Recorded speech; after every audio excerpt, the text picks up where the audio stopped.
ഫെമിനിച്ചി ഫാത്തിമയെ അബ്രപാളിയിൽ ഗംഭീരമാക്കിയ ഒരു തൃത്താലക്കാരിയുണ്ട്. Shamla Hamsa, welcome to the show. ഷംല ഹംസയിൽ നിന്ന് ഫെമിനിച്ചി ഫാത്തിമയിലേക്കുള്ള ദൂരം എത്രമാത്രമായിരുന്നു? ഷംല ഹംസയിൽ നിന്ന് ഫെമിനിച്ചി ഫാത്തിമയിലേക്കുള്ള ദൂരം ഒരുപാടുണ്ട്. കാരണം ഞാൻ പേഴ്സണലി അങ്ങനെയുള്ള ഒരാളല്ല, ഫെമിനിസ്റ്റ് ഫാത്തിമയല്ല. പക്ഷേ ഫെമിനിസ്റ്റ് ഫാത്തിമേനെ പോലെ ഒരുപാട് പേര് എനിക്കറിയാം, എനിക്ക് പരിചയമുള്ള ആളാണ് ഫെമിനിച്ചി ഫാത്തിമ. അതുകൊണ്ട് ആ ക്യാരക്ടറിലേക്ക് എത്താൻ ഒരുപാട് പ്രിപ്പറേഷൻ വേണ്ടി വന്നില്ല. പേഴ്സണലി ഒരുപാട് ദൂരമുണ്ട്. ഫെമിനിസ്റ്റ് എന്നുള്ള വിളി പല ആൾക്കാരും വിളിക്കുന്നത് പല അർത്ഥത്തിലാണ്. അതെ അതെ. ഒരു ഫെമിനിസ്റ്റ് എന്ന് പറയുന്ന വാക്ക് പോലെ അല്ല ഫെമിനിസ്റ്റ് എന്ന വാക്കിനെ ആൾക്കാർ കാണുന്നത്. അപ്പോൾ ആ കാഴ്ചപ്പാടിനെ ഒരു ആക്ട്രസ് എന്നുള്ള നിലയിൽ എങ്ങനെയാണ് അഡ്രസ് ചെയ്യുന്നത്? ഞാൻ ഫെമിനിസ്റ്റ് എന്ന് ഞാനൊരു ഫെമിനിസ്റ്റ് അല്ല, ഞാനൊരു ആൺവിരോധിയല്ല. എല്ലാ ഫെമിനിസ്റ്റുകളും ആൺവിരോധികളാണെന്നാണ് ആളുകളുടെ വിചാരം. അങ്ങനെയല്ല. ബട്ട് എനിക്ക് ഭയങ്കര പ്രൗഡാണ്. ഇനി ഫെമിനിറ്റി എന്ന് വിളിച്ചാലും ഫെമിനിസ്റ്റ് എന്ന് വിളിച്ചാലും I M so proud about that.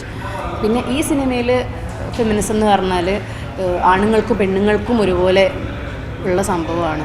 ഇതിലൊരു ഭാര്യയാണ് കഷ്ടപ്പെടുന്നത്, ഇതുപോലെ കഷ്ടപ്പെടുന്ന ഭർത്താക്കന്മാർ ഇഷ്ടം പോലെയുണ്ട്, ഇഷ്ടം പോലെയുണ്ട്. ഇങ്ങനെ അടിച്ചമർത്തപ്പെടുന്ന ഭാര്യ സമ്പാദിച്ചു കൊണ്ടുവരുമ്പോൾ പുറത്തൊക്കെയുള്ള ഭാര്യമാർ സമ്പാദിച്ചു കൊണ്ടുവന്ന് അവർ ഡയലോഗൊക്കെ അടിക്കുമ്പോൾ വിഷമിക്കുന്ന ഒരുപാട് ഭർത്താക്കന്മാരുണ്ട്. അപ്പോൾ അവർക്കും ഒരു ചേഞ്ച് വരുന്നത് എപ്പോഴാണെന്ന് വെച്ചാൽ അവരുടെ ആവശ്യങ്ങൾ ഡിനൈ ചെയ്യാണ്. അതിൻ്റെ കൂടെ തന്നെ അവർ പറയുകയാണ് ഇതൊക്കെ നിനക്ക് മതി, ഞാൻ തരുന്നത് മാത്രം നീ ഉപയോഗിച്ചാൽ മതി, കഴിച്ചാൽ മതി, നിനക്കിപ്പോൾ എന്താ അവിടെ ആവശ്യം, വീട്ടിലിരുന്നാൽ പോരെ, നീ എന്തെങ്കിലും അറിയുന്നുണ്ടോ, ഒക്കെ ഞാനല്ലേ ചെയ്യണത് എന്നൊക്കെ പറയുമ്പോൾ തനിക്കൊരു ബുദ്ധിമുട്ട് വന്നിട്ട് ആളെടുത്ത് ചോദിക്കുമ്പോഴും കളിയാക്കുകയാണ്. അപ്പോഴാണ് നമ്മൾ ചിന്തിക്കുന്നത് നമ്മുടെ ലൈഫ് കൊണ്ട് നമ്മൾ എന്താ ചെയ്തത്. നമുക്കൊരു ഡിഗ്നിറ്റി ഉണ്ടല്ലോ എന്നുള്ള തോന്നലുണ്ടാവുന്നത്. അതെ, ഡിഗ്നിറ്റി ഉണ്ട്. അതുപോലെ നമ്മളുടെ ഒരു ലൈഫല്ലേ, നമുക്കൊരു ജീവനില്ലേ, നമുക്ക് കഴിവില്ലേ, നമ്മൾ എന്തിനാണ് ഒരാൾ കൊണ്ടുതരുമ്പോൾ അത് അക്സെപ്റ്റ് ചെയ്ത് ഒതുങ്ങി ജീവിക്കുന്നത്? അങ്ങനെ ചിന്തിക്കുമ്പോഴാണ് മാറുന്നത്. അങ്ങനെ തിരിച്ച് മറുപടി പറയാൻ പറ്റാത്ത ഒരുപാട് സ്ത്രീകളുണ്ട്, ഒരുപാട് നമുക്ക് ചുറ്റും ഉണ്ടാവും. ഇപ്പോൾ ഈ സിനിമ കണ്ടു കഴിഞ്ഞപ്പോൾ എന്നെ ഏറ്റവും കൂടുതൽ എൻ്റെ അടുത്ത് വന്ന് സംസാരിച്ചവർ പ്രായമായിട്ടുള്ള അമ്മമാർ, പ്രായമായിട്ടുള്ള അച്ഛന്മാർ, ആളുകൾ, അവരൊക്കെയാണ്. അവരെൻ്റെ അടുത്ത് പറഞ്ഞത് ഷംല നന്നായി ചെയ്തിട്ടുണ്ട്, ഇത്രയും പവർഫുൾ മെസ്സേജ് വളരെ സിമ്പിളായിട്ട് പറഞ്ഞല്ലോ, ഒരുപാട് നന്ദി എന്നൊക്കെ പറഞ്ഞു. പിന്നെ ഒരു ചേച്ചി 2-3 ചേച്ചിമാരുടെ അടുത്തൊന്ന് പറഞ്ഞു അവരനുഭവിച്ച കാര്യമാണിതെന്ന്. 16 വർഷമായിട്ടൊരു ബന്ധത്തിൽ ഉണ്ടായിരുന്നു. പിന്നീട് അവർക്ക് ഇതേപോലെ അവരെന്തെങ്കിലും ചോദിക്കുമ്പോഴേക്കും അവരെ ആട്ടി പറഞ്ഞയക്കുക, എന്നിട്ട് അവർ വേറെ കല്യാണം കഴിച്ചു പോയി. അപ്പോൾ അത്രയും അതെ അതെ ഇല്ല, ഈ ചേച്ചിയല്ല, അവരുടെ ഹസ്ബൻഡ് വേറെ കല്യാണം കഴിച്ചു പോയി. അപ്പോൾ ആ 16 വർഷം വെറുതെ ആയില്ലേ, അവരുടെ ജീവിതത്തിൻ്റെ ഏറ്റവും നല്ല 16 വർഷങ്ങൾ പോയില്ലേ. അപ്പോൾ അതൊക്കെയാണ് ഈ സിനിമയിൽ പറയുന്നത്. അപ്പോൾ ഇങ്ങനെ ഇതിപ്പോഴും ഇതുപോലെയുള്ള ആളുകളുണ്ട്, ഇത് അനുഭവിച്ച് വന്നൊരു കൂട്ടുണ്ട്, ഇത് അനുഭവിക്കാൻ പോണവരിത് കണ്ടിട്ട് അനുഭവിക്കാണ്ടിരിക്കട്ടെ. അതെ, അവർക്ക് വേണ്ടിയിട്ടുള്ളൊരു മെസ്സേജാണ്. ആണുങ്ങൾക്കും പെണ്ണുങ്ങൾക്കും കുട്ടികൾക്കും ഒരുപോലെയുള്ള മെസ്സേജാണ്. പിന്നെ ഈ മെസ്സേജ് എല്ലാവരും അക്സെപ്റ്റ് ചെയ്തു. അതായത് ചെറിയവരും, ഇപ്പോഴത്തെ ജനറേഷൻ ഭയങ്കര നല്ല ജനറേഷനാണ്. ചെറിയ കുട്ടികളൊക്കെ എൻ്റെ അടുത്ത് വന്ന് പറഞ്ഞു അവർക്ക് ഒരുപാട് ഇഷ്ടമായി.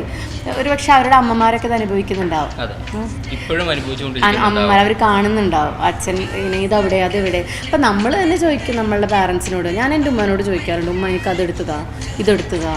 നമ്മൾ അവരുടെ ഒരു ഫ്രീഡത്തിൽ നമ്മളങ്ങോട്ട് എക്സ്പ്ലോയിറ്റ് ചെയ്യുക. എൻ്റെ ഉമ്മയല്ലേ എനിക്ക് എടുത്തു തരും, എന്നിട്ട് നമ്മളത് അങ്ങോട്ട് ചൂഷണം ചെയ്യാണ്. പാവം, അവരത് ഇഷ്ടത്തോടെ നമുക്ക് ചെയ്തു തരും. പക്ഷെ അവർ ചിന്തിക്കുന്നില്ല, അവർക്ക് ഇതിൻ്റെ ആവശ്യമില്ല, കുട്ടിക്ക് എടുത്തൂടെ, ചിന്തിക്കില്ല. അവർ സ്നേഹം കൊണ്ടത് ചെയ്യും, നമ്മളത് ചൂഷണം ചെയ്യും. അതാണ്. അപ്പോൾ ഈ ചൂഷണം ചെയ്യും. അതാണ് ഈ ഹസ്ബൻഡ് വൈഫ് ഇതിൽ പറയുന്നത്. ഒരു ഹസ്ബൻഡ് വൈഫ് റിലേഷൻഷിപ്പാണ്. ആ ഭർത്താവ് ഭാര്യനെ അങ്ങനെ കെയർ ചെയ്ത് കൊണ്ടുപോവുക. അയാൾ നല്ല സ്നേഹമുള്ളൊരു ഭർത്താവാണ്. പക്ഷേ ആൾ അതിൻ്റെ കൂടെ കളിയാക്കുന്നുണ്ട്. എന്തിനാണ് നിനക്കിത്, നിനക്കിതിൻ്റെ ആവശ്യമില്ല, ഞാൻ തന്നത് മാത്രം നീ ഉപയോഗിച്ചാൽ പോരെ, ഞാൻ തന്നത് മാത്രം നീ കഴിച്ചാൽ പോരെ, നിനക്കെന്തിനാണ് എക്സ്ട്രാ ഒരു ആവശ്യം? ഐഡന്റിറ്റി മിസ്സാവുന്നതിനേക്കാൾ വലിയൊരു നഷ്ടം ജീവിതത്തിൽ ഉണ്ടാവില്ല. അതെ അതെ അതെ. ഫെമിനിറ്റി ഫാത്തിമ പറഞ്ഞു വെക്കുന്ന ഒരു സ്വാതന്ത്ര്യത്തിൻ്റെ കഥയുണ്ട്. അത് ആ സ്വാതന്ത്ര്യം എങ്ങനെയാണ് ഡിഫൈൻ ചെയ്യുന്നത്? ഒരാളുടെ സ്വാതന്ത്ര്യം ഒരു ഫ്രഷ് എയർ കിട്ടിയത് ഒരു അനുഭവമായിരിക്കും. അങ്ങനെ ഒരു സ്വാതന്ത്ര്യം കിട്ടുന്ന ആൾക്ക് അതുവരെ അയാൾ ശ്വസിക്കുന്നതെല്ലാം വേറെ എന്തോ ആണ്. ഇപ്പോൾ ഒരു വീടിൻ്റെ അകത്ത് നിന്നിട്ട് തൻ്റേതല്ലാത്ത എന്തൊക്കെയോ ആൾ ജസ്റ്റ് ഇങ്ങനെ വാങ്ങിക്കണു, ഒരാളായിട്ട് അവിടെ ജീവിക്കണു, തീർക്കണു ജീവിതം അല്ലേ. പക്ഷെ അയാൾക്ക് ആ സ്വാതന്ത്ര്യം കിട്ടുന്ന എന്ത് നല്ലൊരു എക്സ്പീരിയൻസ് ആയിരിക്കും. നല്ലതാണ് സ്വാതന്ത്ര്യം എന്ന് പറഞ്ഞാൽ ഭയങ്കര സംഭവമാണ്. അപ്പോൾ നമ്മൾ അത് അനുഭവിക്കുമ്പോൾ നമുക്ക് മനസ്സിലാവും നമ്മളുടേതാണ് പിന്നീട് നമുക്ക് കിട്ടുന്നതെല്ലാം, മറ്റൊരാളുടെ അല്ല. ഒരു ബന്ധത്തിലൊരു റിലേഷൻഷിപ്പിലാവുമ്പം ഇങ്ങനെ കൂട്ടിലിട്ട് വളർത്തുന്ന ഒരു റിലേഷൻഷിപ്പിലാവുമ്പോൾ നമ്മൾ ജീവിക്കുന്നത് വേറൊരാളുടെ ജീവിതമാണ്, നമ്മളുടെ അല്ല. നമ്മുടെ ഇഷ്ടങ്ങളുണ്ടല്ലോ ജീവിതമല്ല. നമ്മളുടെ അല്ല, നമ്മളുടെ അല്ല. നമ്മൾ കുട്ടികൾക്ക് വേണ്ടി ജീവിക്കുമ്പോഴും കുട്ടികളുടെ ജീവിതമാണ് നമ്മൾ ജീവിക്കുന്നത്. ഭർത്താവിന് മാത്രം വേണ്ടി ജീവിക്കുമ്പോൾ ഭർത്താവിൻ്റെ ജീവിതം മാത്രമാണ് നമ്മൾ ജീവിക്കുന്നത്, നമ്മളുടേതായിട്ടുള്ളൊരു ജീവിതമല്ല. അതുപോലെ ഭർത്താക്കന്മാർ എത്രയോ പേര് കഷ്ടപ്പെട്ട് മക്കൾക്കും ഭാര്യയ്ക്കും വേണ്ടി കഷ്ടപ്പെടുന്നവരുണ്ട്. അയാളുടെ ഡ്രീമൊക്കെ ഇങ്ങോട്ട് കളഞ്ഞിട്ട് ഈ കുടുംബത്തിനെ നോക്കാൻ വേണ്ടി കഷ്ടപ്പെടുന്ന ഒരുപാട് ഭർത്താക്കന്മാരുണ്ട്. അവരും ജീവിക്കുന്നത് അവരുടെ ജീവിതമല്ല, ഇവർക്ക് വേണ്ടിയുള്ള ജീവിതമാണ്. അപ്പോൾ എല്ലാം വേണം നമുക്ക്, നമ്മളുടെ ഫ്രീഡം വേണം, കൂടെ മറ്റതും അഡാപ്റ്റ് ചെയ്യാൻ പറ്റണം. അതെ, മറ്റതും നമ്മൾ നെഞ്ചോട് ചേർത്ത് കൊണ്ട് നടന്ന് സന്തോഷത്തോടെ നമ്മളുടെ ഫ്രീഡം ആസ്വദിച്ചിട്ട് ജീവിക്കണം. ഉപ്പേനെ ഇപ്പോൾ ഒരുപാട് ആൾക്കാർ കാണാൻ പോകുന്നുണ്ടല്ലോ. പ്രൗഡായിട്ടുള്ള ഉപ്പ എന്താണ് പറഞ്ഞത്? ഉപ്പ ആക്ച്വലി എന്നെ സപ്പോർട്ട് ചെയ്യാനുള്ള മെയിൻ കാരണം ഉപ്പാൻ്റെ കലാജീവിതം നഷ്ടമായത്, ഉപ്പ ചെറുപ്പത്തിൽ നഷ്ടമായത് ഞങ്ങളെ നോക്കാൻ വേണ്ടിയിട്ട്. എൻ്റെ ഉപ്പാൻ്റെ പേര് ഹംസ തൃത്താല. പഴയ കുറേ ക്ലബിലൊക്കെ നാടകങ്ങളൊക്കെ കളിച്ചിട്ടുള്ള ഒരാളാണ്. ഇപ്പോൾ അതിൻ്റെ പേര് കലാലയം സിസ്റ്റേഴ്സ്. അതെ, കലാലയം സിസ്റ്റേഴ്സ് തൃത്താലയാണ്. അപ്പോൾ തൃത്താലയുടെ അഭിമാനം എന്നൊക്കെ പറഞ്ഞിട്ട് എൻ്റെ ഉപ്പാനെ പറ്റി ആർട്ടിക്കിളൊക്കെ വന്നിട്ടുണ്ടായിരുന്നു പണ്ട്. അതിപ്പോഴും ഞങ്ങളുടെ വീട്ടിലുണ്ട്. അപ്പോൾ ഉപ്പ എന്നെ സപ്പോർട്ട് ചെയ്യാൻ കാരണം ഉപ്പാക്ക് അറിയാം നമ്മൾ കലാപരമായിട്ട് ഇഷ്ടമുള്ള ഒരാൾ. ഹീസ് നല്ലതായിട്ട് സപ്പോർട്ട് ചെയ്യും. അതുപോലെ നാട്ടുകാരും നന്നായിട്ട് സപ്പോർട്ട് ചെയ്യും. എൻ്റെ ഹസ്ബൻഡാണ് എൻ്റെ ഏറ്റവും വലിയ സപ്പോർട്ട്. പറഞ്ഞ പോലെ എൻ്റെ കല്യാണം കഴിഞ്ഞിട്ടാണ് ഞാൻ 2 സിനിമയും ചെയ്തത്. കുഞ്ഞുണ്ടായതിന് ശേഷമാണ് ഒരു സിനിമ ചെയ്യുന്നത്. ലസിൻ സോയ്. അപ്പോൾ ഒരുപാട് ഫാത്തിമമാർക്ക് മാതൃകയാവാൻ സാധിക്കട്ടെ.